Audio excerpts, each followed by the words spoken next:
Oi, pessoal, sejam muito bem-vindos ao Lobo Vaz Cast. Meu nome é Manuela, eu sou advogada tributarista aqui do escritório Lobo Vaz. Eu estou aqui com o Pedro, meu sócio, também advogado tributarista, e com a Graciele, a nossa sócia, que é especialista em direito imobiliário. E hoje a gente vai falar sobre fraude à execução fiscal nas operações imobiliárias e o que o STJ vem decidindo nesses casos. Para começar, eu acho que seria importante, para contextualizar, que o Pedro nos explicasse um pouquinho sobre como que funcionam as execuções fiscais. Perfeito. Bom, e aí, pessoal, tudo bem? Bom, é muito legal estar aqui, na verdade. Acho que é um projeto muito massa do escritório e é bacana ter a oportunidade de debater esses temas entre nós, e aí, eventualmente, a gente vai acabar trazendo clientes também, empresários do setor nos próximos episódios. Eu acho que é uma oportunidade muito interessante para a gente conseguir tratar de uma forma leve e descontraída temas que são pesados para o mundo jurídico. Porque, por exemplo, nessa introdução agora, o pessoal vai olhar, vai ouvir e pensar, putz, falou aqui de execução fiscal, operação imobiliária, fraude, STJ. São vários termos que estão um pouco fora do dia a dia de quem não está acostumado. Mas vamos aos pouquinhos aqui, eu, a Manu e a Graça, a gente vai desmistificar um pouco isso e vai tentar deixar algo um pouco mais leve para quem não é da área. E para quem é da área também possa ver de uma forma um pouco mais tranquila. Bom, vamos lá. Acho que para falar de execução fiscal, primeiro eu tenho que dar um passinho atrás e explicar como que se origina a necessidade de pagar um determinado imposto, um determinado tributo. Quando a gente fala em tributo, a gente tem uma série de espécies tributárias. Só que eu vou dar uma focada aqui nos impostos, que são os que vão ser melhor trabalhados ao longo desse nosso debate aqui. O imposto, então, todo mundo sabe, é um tipo de tributo, então sempre que eu falar imposto, saibam que eu estou falando também de um tributo. E o que acontece? Geralmente, quando eu preciso pagar um tributo, sempre quando eu preciso pagar um tributo, eu tenho uma ação que eu preciso praticar antes para que ela aconteça, para que essa obrigação aconteça e para que o Estado surja o direito do Estado de me cobrar. Nas operações, por exemplo, envolvendo a renda, imposto de renda, por exemplo, é oferir renda. Então, se eu tiver uma renda do meu trabalho ou de algum tipo de atividade que eu venha praticar, eu oferecer essa renda, surge o meu dever para com o Estado de pagar um imposto de renda. Mesma coisa, por exemplo, se eu circular uma mercadoria. Eu comercializei determinado bem, eu circulei uma mercadoria aqui, surge o meu dever com o Estado de pagar o ICMS. Prestei um serviço, o meu dever com o Estado de pagar o ISS. Industrializei uma mercadoria, o meu dever com o Estado de pagar o IPI. Então eu tenho aí uma série de atos que são praticados e fazem com que surja na estrutura de obrigações tributárias a necessidade de dar um valor ao Estado.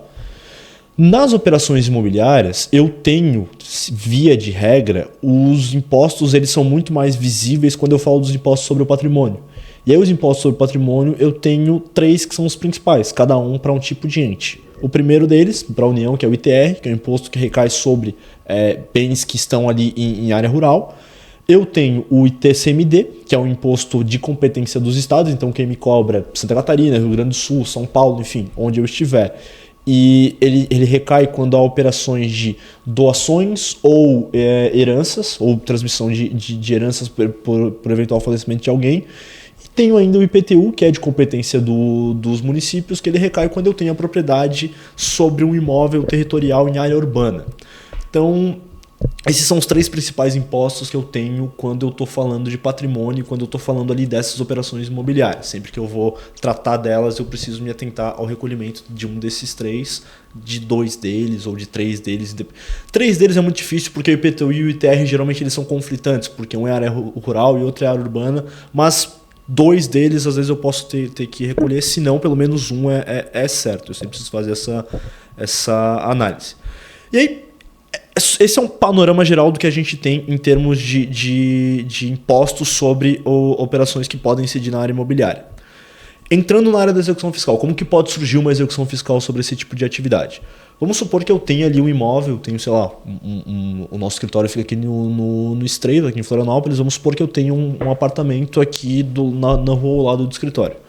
A partir do momento que eu adquirir esse imóvel, eu preciso recolher o IPTU sobre ele no ano calendário. Por quê? Porque o Estado, o município, no caso, ele vai olhar aquilo ali e vai ver, tu tem a propriedade sobre essa determinada área urbana, me dê um valor de IPTU em contrapartida por isso. Eu pago isso geralmente. Geralmente o contribuinte, quando ele recebe o carnê, ele recebe ali todo o começo, todo final de ano, tu recebe aquele carnezinho que vai ter o desconto se tu pagar até determinada época do ano, o desconto é menor e tal. O contribuinte geralmente recebe aquilo ali e paga. Se eu não pagar, o que acontece? O município ele vai olhar no sistema dele que, o Pedro não pagou IPTU, o Pedro está devendo IPTU pra gente. O que via de regra a maioria dos municípios faz? Ele olha essa situação, vê tal, o Pedro não pagou IPTU, eu vou avisar o Pedro de que ele está devendo IPTU para ele me pagar. Então o município ele pega, envia uma carta, por exemplo, a Grácia é o município de Florianópolis, a procuradora, enfim, é responsável pelas finanças públicas de Florianópolis, me encaminha uma carta por meio da secretaria dizendo assim, olha só Pedro, eu vi que tu não pagou IPTU, então paga para mim o quanto antes. Se tu não me pagar em tanto tempo, eu vou te inscrever em dívida ativa. E aí, a partir do momento que eu recebo essa carta, eu tenho algumas opções. Eu posso, beleza, eu vou aceitar isso aqui, vou fazer o pagamento. Ficou um valor inviável porque já incidiu multa, já incidiu um monte de coisa, eu vou tentar parcelar. Eu chego na estrutura da prefeitura e digo, olha, é o seguinte, ficou muito caro, eu preciso parcelar isso aqui. Ou eu simplesmente me faço de morto e digo, não, isso aqui não é comigo, eu vou fingir que nunca vi essa notificação.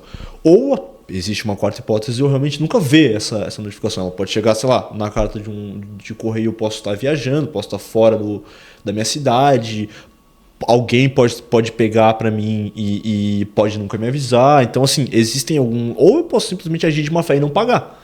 Se acontece isso do município me informar e eu não realizar o pagamento, usualmente acontece a segunda etapa dessa cobrança, que é, até então a gente tinha uma cobrança na esfera administrativa, que a gente chama, quando a gente ainda não foi para o judiciário.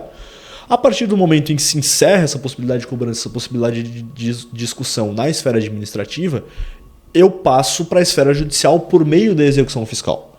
E a execução fiscal ela se origina, via de regra, pelo momento em que o município, o Estado ou a União, vendo essa ausência de pagamento, me inscreve em dívida ativa. Então ela tem lá a dívida ativa do ente, quando a gente fala, são aquelas pessoas que têm um determinado imposto ou têm um determinado tributo que precisava ser pago, não foi pago, e a partir disso elas foram inscritas em dívida ativa, e aí o ente ali, e quando eu falo ente pode ser Estado, União ou município, ele executa aquilo no judiciário. Então ele vai ao judiciário com essa certidão, demonstra ao juiz, olha juiz, eu estou aqui com essa certidão, ele é meu devedor, ele me deve esse valor, executa ele para que a gente consiga ter esse valor. E aí, iniciada a execução fiscal, o que acontece? O contribuinte, que aí agora deixa de ser só contribuinte, passa a ser réu numa execução fiscal, ele recebe uma notificação, agora do Poder Judiciário, uma citação, dizendo o seguinte, olha, o município, o Estado ou a União te inscreveu em dívida ativa e te executou.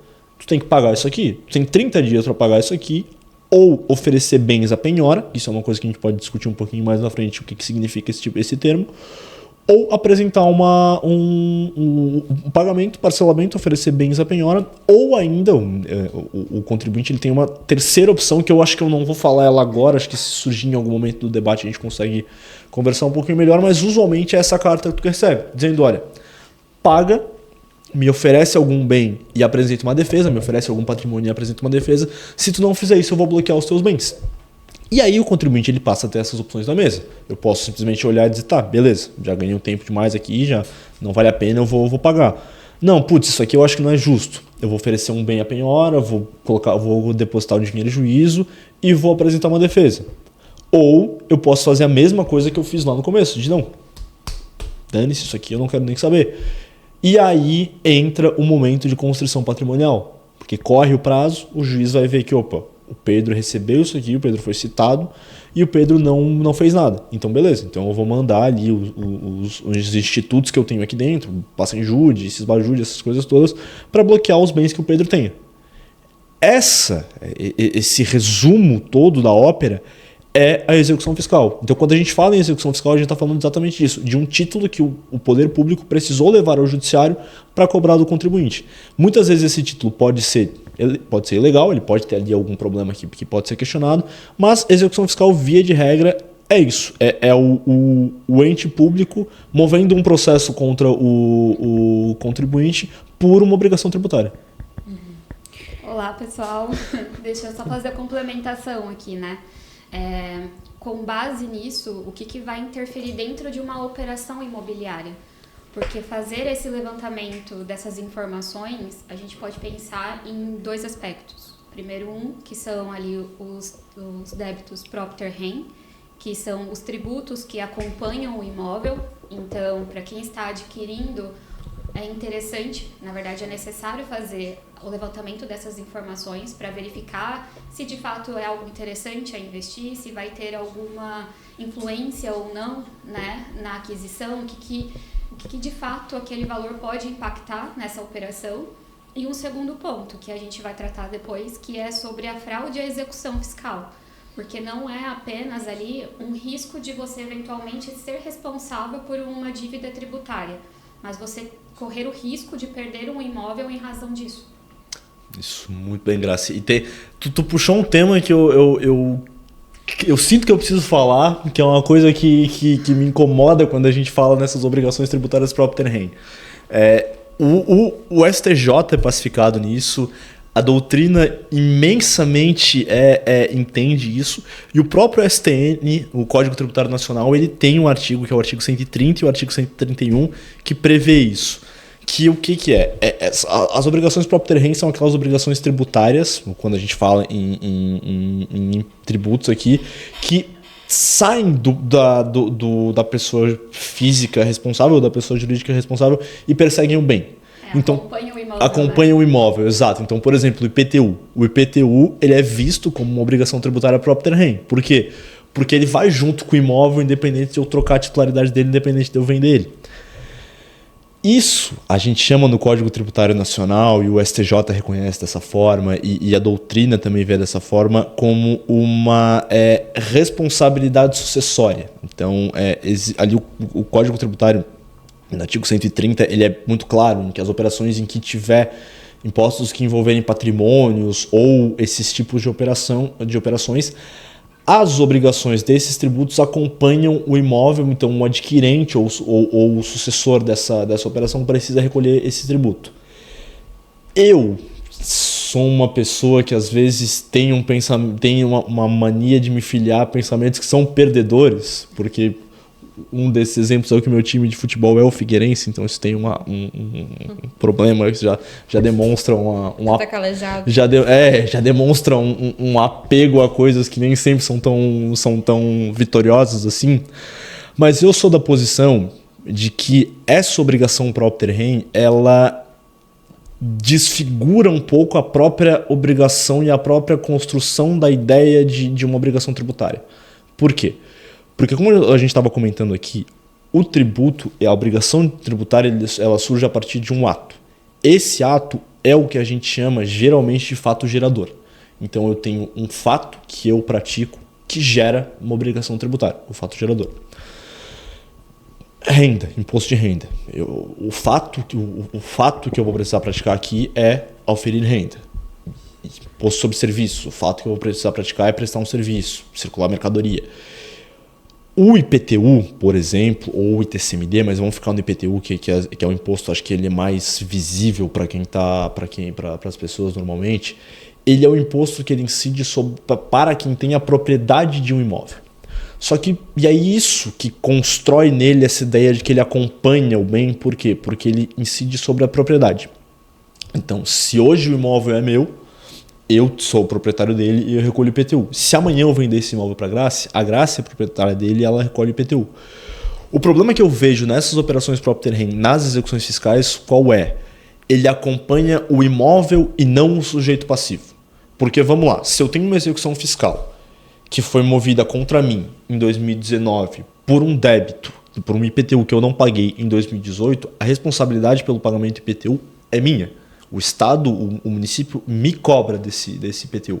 Se a Graça adquirir esse imóvel, não existe ali para ela qualquer responsabilidade, não deveria existir para ela qualquer responsabilidade sobre algo que fui eu que deixei de pagar. Só que a partir do momento em que ela adquire esse imóvel e se entende que essa obrigação tributária ela passa a ser sucessiva e ela passa a ir para a graça e passa a acompanhar o bem e não mais a pessoa física nessa operação, eu começo a desfigurar um pouco, na minha visão, essas naturezas de sujeito passivo, de sujeito ativo, e começo a colocar a responsabilidade do tributo sobre alguém que não está dentro do ato de recolher o tributo no momento em que ele foi exigido e também não praticou o ato de não pagá-lo. Ou, aliás, deixou de praticar o ato de pagá-lo. Então esse é o problema que eu vejo nessas operações próprio terreno, apesar de que, de novo, tudo isso que eu falei aqui é só um debate teórico, porque na prática o que acontece vão acompanhar o bem, pessoal. Então, se vocês têm uma execução fiscal relacionada ao IPTU e vocês vão vender um imóvel, ou se vocês vão adquirir um imóvel de alguém que tem uma execução fiscal de IPTU, saibam que vocês vão ser responsabilizados por isso.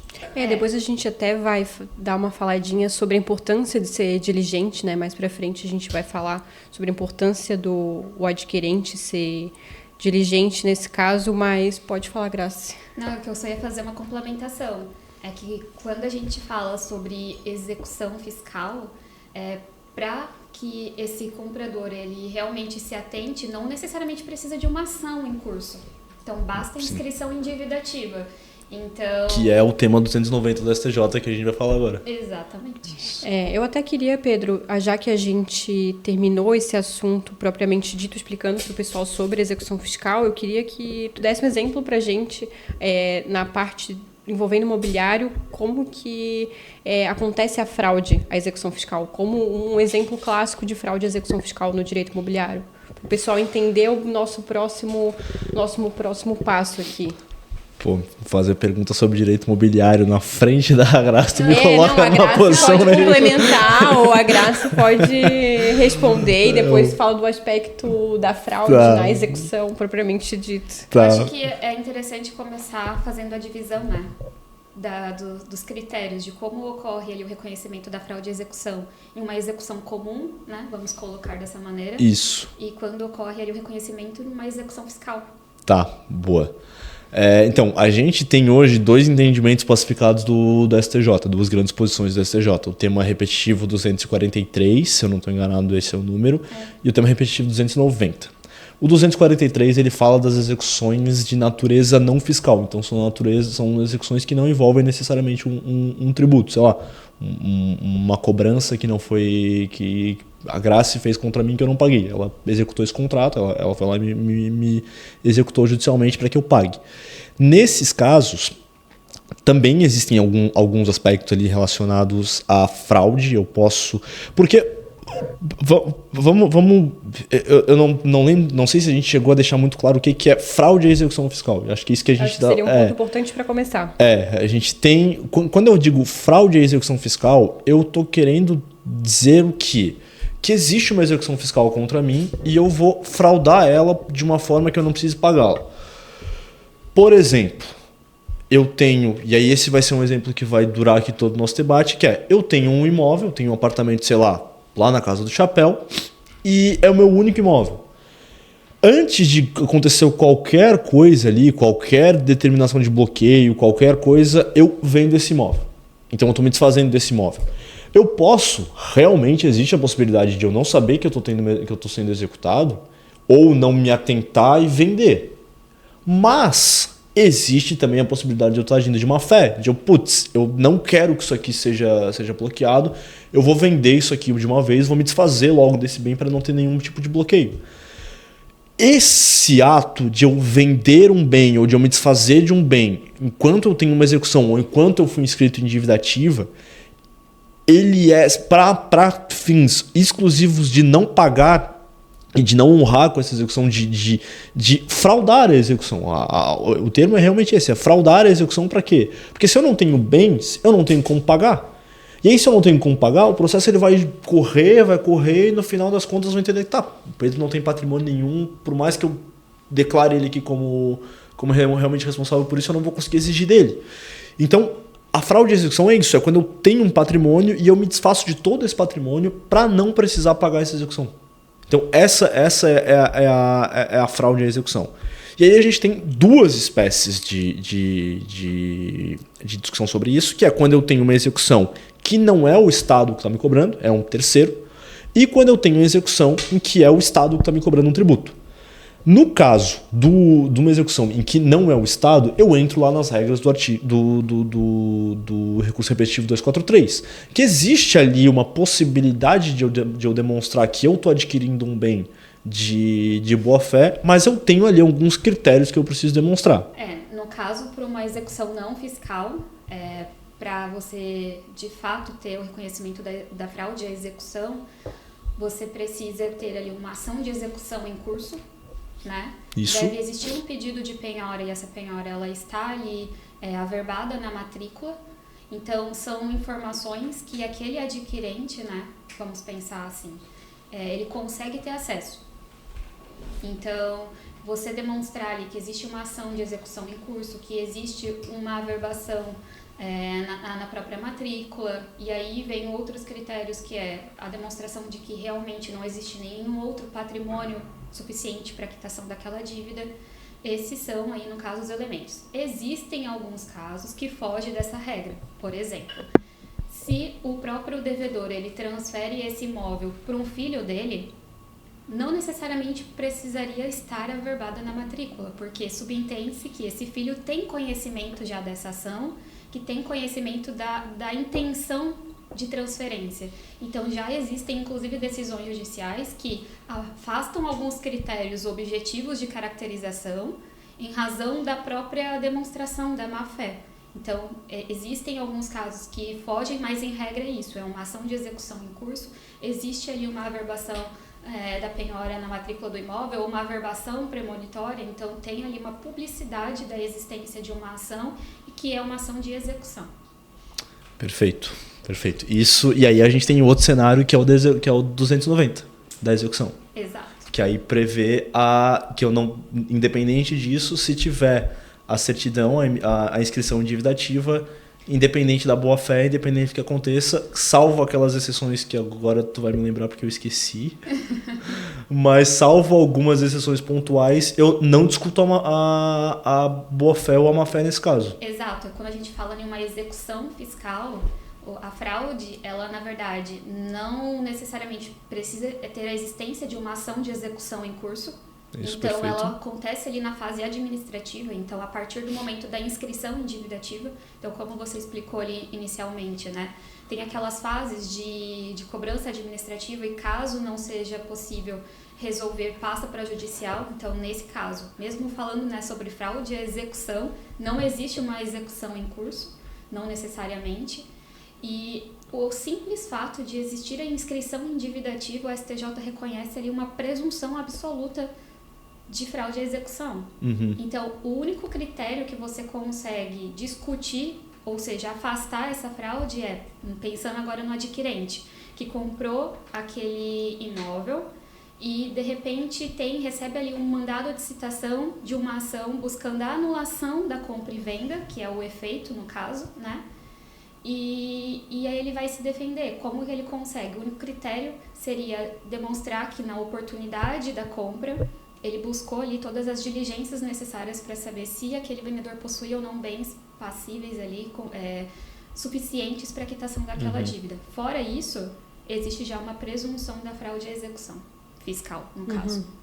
E falando sobre isso, puxando esse gancho que é bem interessante sobre a presunção da execução fiscal, existe algum posicionamento consolidado do STJ sobre a quem ele atinge, se ele atinge só o primeiro adquirente, se ele atinge aos adquirentes subsequentes, como que funciona essa presunção na prática, sabe? Esse, inclusive, foi uma das decisões que gerou bastante discussão, até mesmo pensando especialmente para o adquirente de boa-fé, né? Porque, às vezes, você vai comprar um imóvel e ele já foi transferido inúmeras vezes, né? Então, primeiro, até que ponto eu preciso ter a diligência? Então, quantos proprietários anteriores eu preciso, nesse momento, analisar ali a documentação para saber se existe ou não alguma inscrição?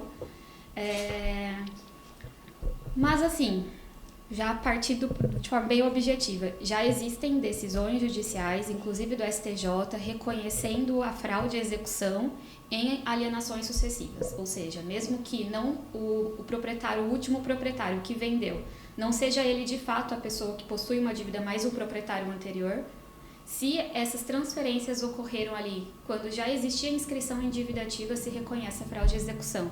E aí, só para deixar bem claro, né, o efeito disso, e é o que a gente busca afastar, é anular a compra e venda. Então, anula-se a compra e venda, a matrícula ali, ela vai constar a compra e venda, depois vai constar que aquela compra e venda ela não vai ter mais eficácia, né? E aí passa a esse bem, depois ele serve como objeto ali de forma de resolução daquela execução. Então, provavelmente ele vai ser encaminhado para leilão e daquele valor vai quitar aquela dívida. E aí, como que fica o adquirente, né? Aí, cabe a ele, então, uma ação de regresso ali contra o vendedor. Então, a importância de ter essas diligências é justamente isso, para evitar que chegue a esse ponto, até porque uma das situações, né, bem comum quando isso acontece é que quando você vai propor uma ação contra o vendedor, às vezes ele já não tem patrimônio também, não tem como devolver o valor que você investiu ali. Uhum. E uma das formas de conseguir de fazer essa diligência é exatamente por meio do pedido de certidões nos órgãos fiscais dos determinados entes. Então, tu pede ali uma certidão. A gente tem 3 tipos de certidões basicamente, né? A gente tem a certidão negativa, que é a certidão que indica que eu não tenho nenhum tipo de débito com o ente. Eu tenho a certidão positiva, com efeito de negativa, que ela indica que eu não tenho nenhum débito que seja executável nesse momento, então é um débito que pode estar suspenso por um parcelamento, por um depósito judicial, por alguma coisa que evita que o ente naquele momento venha me cobrar esse valor. É só uma observação, que essa certidão, muitas das vezes, né, o comprador ele entende que, olha, como a exigibilidade está suspensa, não corro nenhum risco, quando na verdade não é bem assim. Vai depender de qual foi o ato que de fato gerou essa suspensão da exigibilidade. Por exemplo, se eu estou falando de um parcelamento, o vendedor ele pode simplesmente deixar em algum momento de pagar e aquela dívida permanece existente. E o adquirente ele tinha conhecimento, então ele assumiu o risco, vamos assim dizer. Agora, quando a gente está falando que a exigibilidade está suspensa por conta de uma ação judicial e aquele valor já está depositado judicialmente, o risco é 1000 vezes menor, né? Porque tudo bem, o Estado ainda não recebeu, mas o valor ele já está ali depositado. Se ficar reconhecido ali que de fato existe aquela dívida, aquele valor já está ali garantindo. Então o comprador ele tem um risco bem menor. Sim, exatamente. Essa é uma pesquisa interessante de se fazer quando tu recebe uma certidão positiva com efeito de negativa. Porque às vezes quando tu recebe esse tipo de certidão, tu tem um pequeno susto. Principalmente se tu não entende muito bem quais que são essas espécies de certidão. Porque, na verdade, a certidão positiva com efeito de negativa, ela não diz que tu não tem débito nenhum. Ela diz que tu tem, mas está com a exigibilidade suspensa. Então, por isso que é interessante tu fazer essa pesquisa, porque quando a gente traz lá, quando a gente pensa no Código Tributário Nacional, a gente tem uma série de possibilidades de suspensão do crédito tributário. A gente tem parcelamento, a gente tem transação, a gente tem decisão liminar e mandado de segurança, a gente tem decisão liminar em outro tipo de ação, a gente tem o depósito do montante integral, então a gente tem ali uma série de elementos que podem comprovar essa suspensão. E aí é bacana, dependendo de como for a situação, questionar a quem está te vendendo imóvel de, olha, por que isso aqui tá suspenso? Tu tem um processo judicial e tu apresentou tu depositou um valor, tu tem uma decisão liminar, só que às vezes a decisão liminar ela pode cair em algum determinado momento, ela pode ser reformada, ela pode na sentença ser modificada. Tu tem um parcelamento, e em que pé que está esse parcelamento, se ele faltam muitas parcelas, se não falta. Enfim, é bacana acompanhar a forma que originou essa suspensão de exigibilidade, justamente para que não ocorra nesse problema que a Graça mencionou. E aí, em relação à documentação, até mesmo para verificação, né? Quando a gente fala em parcelamento, existe ali um relatório com as informações de qual é o parcelamento, qual é o valor, quando ele vai ser finalizado. a gente consegue apurar, na verdade, o ideal é que se solicite esse documento, porque aí não fica só na base das informações prestadas pelo vendedor, então tem uma certa segurança. E quando a gente fala de uma ação judicial, existe já uma outra certidão, que seria uma certidão de distribuição de ações. E aí a gente faz essa busca, e só complementando, não só ali na Justiça Federal, mas como também na Trabalhista, dentre outras. E um outro ponto é que muitas pessoas acreditam que essa busca de informações de créditos tributários seriam apenas para os créditos que estão vinculados ao imóvel, e nem sempre é assim. Exato. Porque se é uma pessoa jurídica que está fazendo essa transferência, ela que está vendendo, pode ser que, se ela tiver ali uma prestação de serviço, ela pode estar pendente de pagamento de ISS. Exato. E esse é um dos pontos que me leva a discordar um pouco dessa ideia de imposto próprio terreno, porque a gente acabou de descrever aqui uma situação em que não tem nada a ver com o imóvel, não tem nada a ver com o patrimônio, mas, por exemplo, o ISS ele também aplica também tem esse tipo de entendimento, o IRPJ, enfim, qualquer outro tributo que eu esteja discutindo, ele pode levar a essas complicações. Então, realmente, às vezes é bacana a gente fazer essa discussão, essa análise, não só para os bens que eu estou querendo adquirir, mas de toda a estrutura da pessoa da pessoa física que está querendo me vender, porque às vezes pode ser isso, às vezes ela realmente pode não ter nenhum tipo de execução fiscal nível de IPTU, e aí eu puxo só uma certidão negativa na prefeitura, e na prefeitura me aparece que ela tem uma certidão negativa, porque ela realmente não tem nenhum débito municipal. Ela também não pode não ter nenhum débito estadual, então ali também eu vou puxar no estado, a certidão também vem negativa, porque não existe nenhum débito. E aí eu penso, beleza, não tem dívida de IPTU aqui, não tem dívida de TCMD, vou tocar pra frente. E aí tu esquece de puxar uma certidão negativa federal. E aí lá na certidão negativa federal aparece que ela é devedora de imposto de renda. E aí tu se perde nessa operação porque tu não conseguiu fazer essa diligência da forma mais completa e mais necessária possível. Isso. Acho que seria até interessante voltar àquele gancho, né? Quando a gente vai comprar um imóvel, a gente tem que fazer ali o levantamento de documentos, tanto vinculados ao imóvel quanto também ao vendedor. Então, quando a gente faz essa diligência, primeiro em relação ao imóvel, porque a gente precisa identificar se existe ou não algum crédito tributário vinculado ao imóvel, pendente ali de pagamento, destacando que, acho que isso é até mais importante ainda, o fato de existir uma dívida inscrita em dívida ativa ou uma execução não é um ponto para você simplesmente deixar de comprar. O importante é você ter conhecimento daquela informação e, com base nisso, buscar estratégias para que a sua aquisição seja mais segura. Sim, até porque ter uma execução fiscal movida contra a gente não quer dizer necessariamente que tu tá errado. Uhum. Existem casos em que, às vezes, o ente está cobrando ali, está movendo uma execução fiscal por um débito que já está prescrito. Existem uma série e até às vezes pode ser que o débito ele esteja certo, mas não quer dizer que tu é uma pessoa que tá errada naquela situação. Por exemplo, um exemplo grande que a gente pode dar é a quantidade de execuções fiscais que a gente viu sendo movidas na época da pandemia, do pós-pandemia.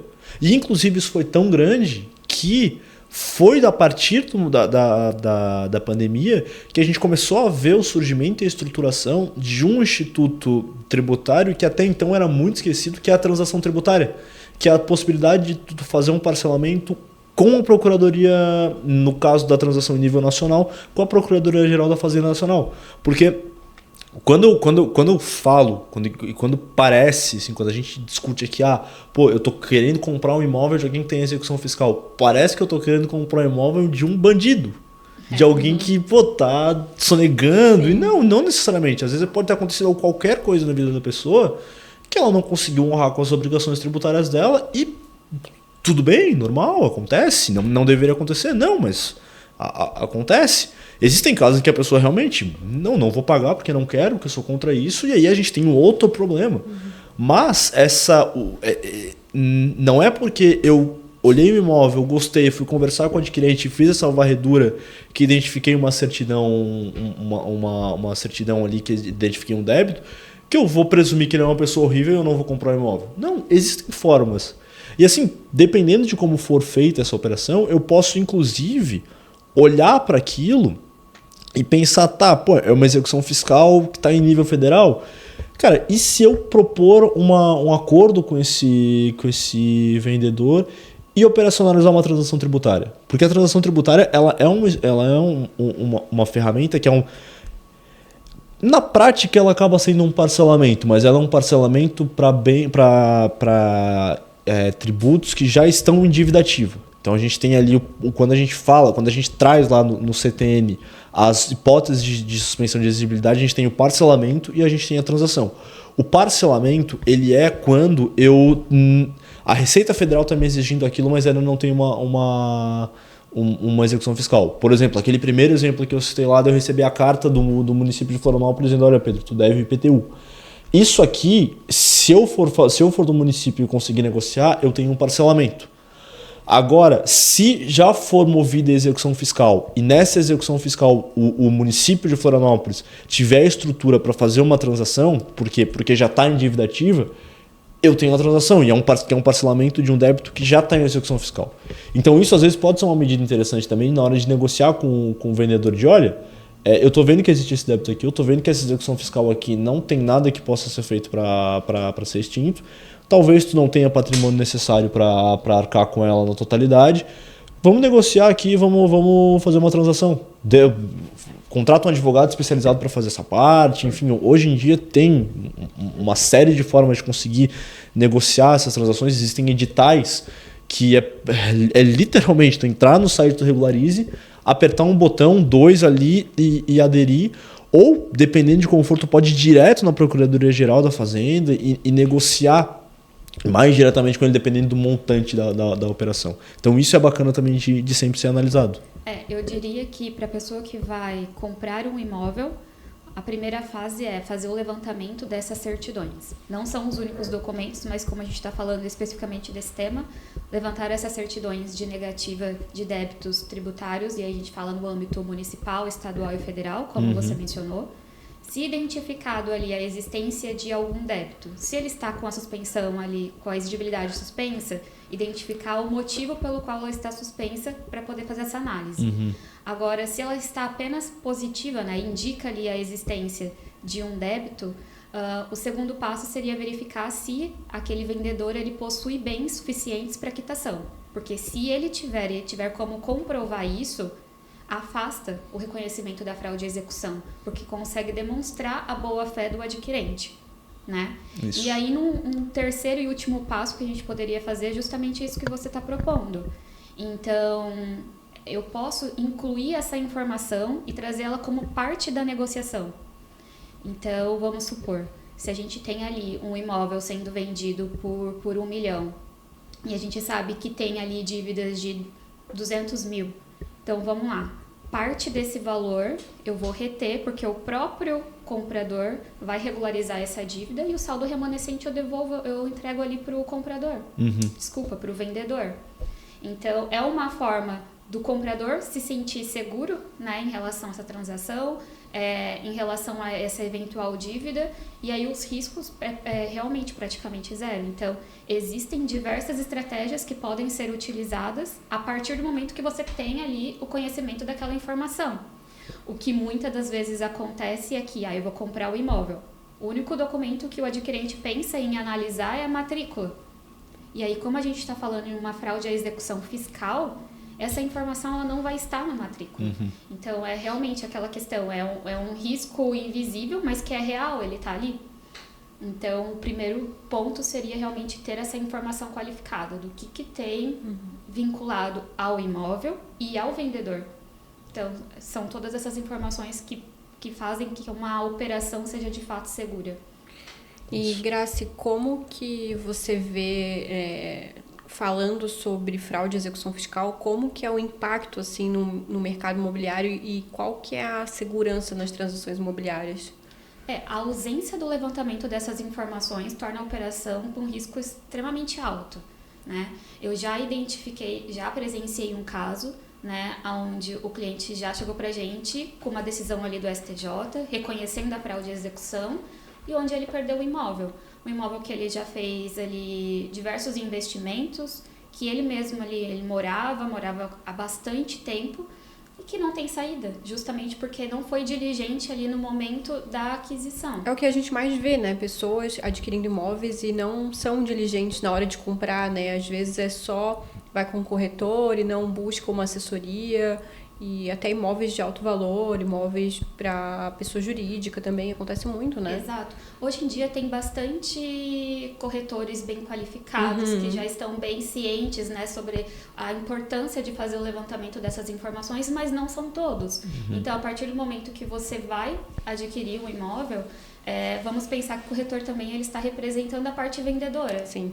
Então, é importante o comprador também estar assessorado nesse sentido. E aí, nesse caso específico que eu presenciei, já não tinha mais o que fazer. Hoje, a nossa estratégia sobre esse caso mudou, porque eu continuo acompanhando ali o processo. Esse imóvel, ele vai ser levado a leilão e o cliente ele tem interesse em fazer a arrematação. Então, agora a gente está aguardando ali a emissão do edital para a gente identificar quais serão as regras desse leilão e, a partir disso, fazer essa diligência prévia. Porque agora a análise para o caso ela muda, porque a gente está falando de um leilão, então são outros documentos, outros riscos, mas agora é uma aquisição segura, né? Onde a gente vai conseguir fazer todo o levantamento. Mas o maior risco é esse, justamente esse, é você perder o teu imóvel e ainda por cima não conseguir ali ter a devolução do valor, que é extremamente comum. E assim, pensando no ponto de vista do comprador de imóvel. Amanhã eu vou lá e compro um imóvel e depois eu descubro, não fui diligente, não te contatei ali, não sabia as certidões que eu tinha que pedir e eu descubro que ele tem dívida ativa. O que eu posso fazer? Nesse momento, dificilmente a gente vai conseguir ter uma abertura de negociação com o vendedor. Justamente, principalmente, né, se a negociação já tiver sido finalizada. Então, a partir disso, eu acho que existem ali mecanismos, né, de defesa para buscar, talvez, diminuir o impacto. Isso, eu tenho, dentro da execução fiscal, eu tenho alguns instrumentos que eu posso utilizar.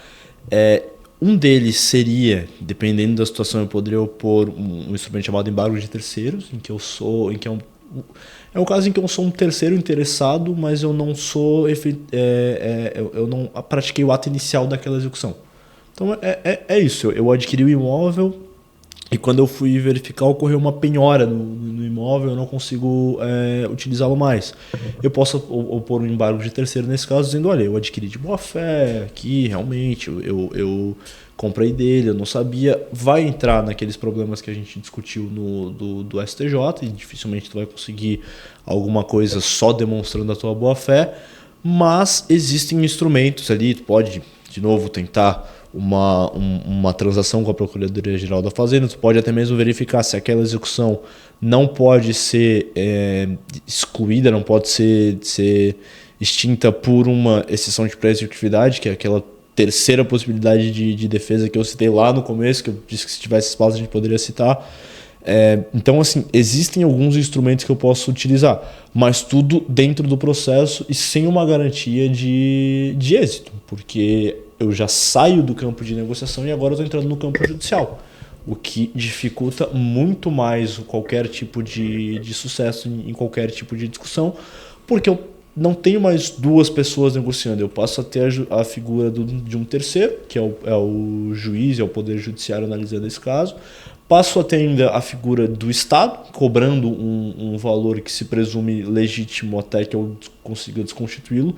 Então eu tenho ali muitos outros elementos que dificultam essa possibilidade de manuseio, essa possibilidade de liberdade do patrimônio. Legal. E agora, já entrando na reta final aqui do nosso episódio, nosso momento de descompressão, né, depois de um tema tão denso aí, tão complicado para os nossos adquirentes e futuros adquirentes de imóveis, eu queria saber do Pedro. Indica um livro pro pessoal que você gosta. Você já leu? Um só. Um só. Pô, a gente já teve essa discussão antes. Um só é gente. sacanagem. Mas, cara, primeiro, que bom que agora eu posso ficar mais tranquilo, porque Agora esse ele tema pode ficar tava me tranquilo. deixando meio Não, então deixa eu tenso. fazer um parênteses. A operação imobiliária, ela é plenamente possível de ser trabalhada de forma segura, né? Exatamente. A gente discutiu aqui sobre os riscos quando você não tem esse cuidado antes de fazer a aquisição. E até mesmo apresentamos aqui algumas possibilidades de resolução, mesmo que adquirido e não ter feito essa análise prévia. Sim, isso é uma coisa importante pontuar. Isso ajuda na descompressão também. Não é o fim do mundo, tá, pessoal? Não. Se vocês adquiriram um imóvel em algum momento e estão em processo de adquirir e verificaram que existem esses problemas, não é o fim do mundo, tem formas ali de se defender disso, de melhorar a situação e de conseguir adquirir aquele imóvel sem maiores obstáculos. Então, realmente, isso é muito importante pontuar. E assim, antes, né, quando ainda se discutiam muito se era necessário ou não, era um pouco mais difícil de ter acesso às informações, até mesmo da outra parte apresentar essas informações solicitadas. Hoje em dia a gente já tem ali o STJ com esses temas pacificados, né? Uhum. Então existem diversos mecanismos justamente para conseguir fazer o levantamento, a análise e conseguir ter uma aquisição segura. Isso aí. Perfeito. Um livro só. Um livro. Cara, eu vou indicar 2. Eu gosto ele é do contra, de quebrar as regras. Não, eu vou indicar 2 porque assim, o pessoal me conhece já, eu gosto bastante de ler, eu leio com uma certa frequência aí. E é muito difícil pra mim realmente escolher um livro só. Eu podia ficar uns 10 minutos citando o livro que eu gostaria, livros que eu já li, livros que eu gosto de ler, que eu gostaria de ler em algum momento da vida. Mas tem 2 que são muito significativos pra mim. O primeiro deles é O Mundo de Sofia, que pra quem gosta dessa parte de filosofia de uma forma mais leve e de um baita plot twist durante o enredo do livro, é massa, é um livro legal, ele é uma leitura mais infanto-juvenil ainda, ele é visto como uma leitura infanto-juvenil ainda hoje, mas é um livro que eu sou fascinado. E o segundo livro, que eu acho que é o livro que... a leitura dele mudou um pouco a minha forma de ver a vida, até que é A Elegância do Ouriço. Ele é um livro muito bonito, ele é um livro que fala assim, de poesia, de arte, de finitude de vida, é um livro muito bacana. Eu gosto bastante desses 2. E você, Grace, vai lançar 2 livros ou vai falar um só? Pode ser um livro uma série, um livro um filme, 2 filmes. 2 livros. Assim, era só pra falar o livro, né? Mas já veio... Agora vai ter que contextualizar. Mas o pessoal... Contextualizar. Mas eu vou falar o livro. É o Marley e eu. Realmente. Belíssimo livro. Lindo, Realmente, é muito bom. Emocionante. Sim. Fala de parceria, fala de um amor infinito que é entre você e o teu cãozinho. Sim, exatamente. Eu amo. Não tem outra. E agora eu vou dar um gancho que o Pedro gosta muito. E eu quero saber dele qual que é a música, o estilo musical, ou banda, cantor e afins que ele gosta, que ele ouve, que ele prefere, que toca no fone dele. Cara, Das Aranha. Eu sou muito fã do Das Aranha, eu acho Das Aranha uma banda incrível. Verdade. E assim, eu realmente eu adoro eles. Mas, vamos lá então pra uma música que não é Das Aranha, pra falar um pouco. Qualquer música do Das Aranha vocês vão gostar, tá, pessoal? Isso aí não é novidade.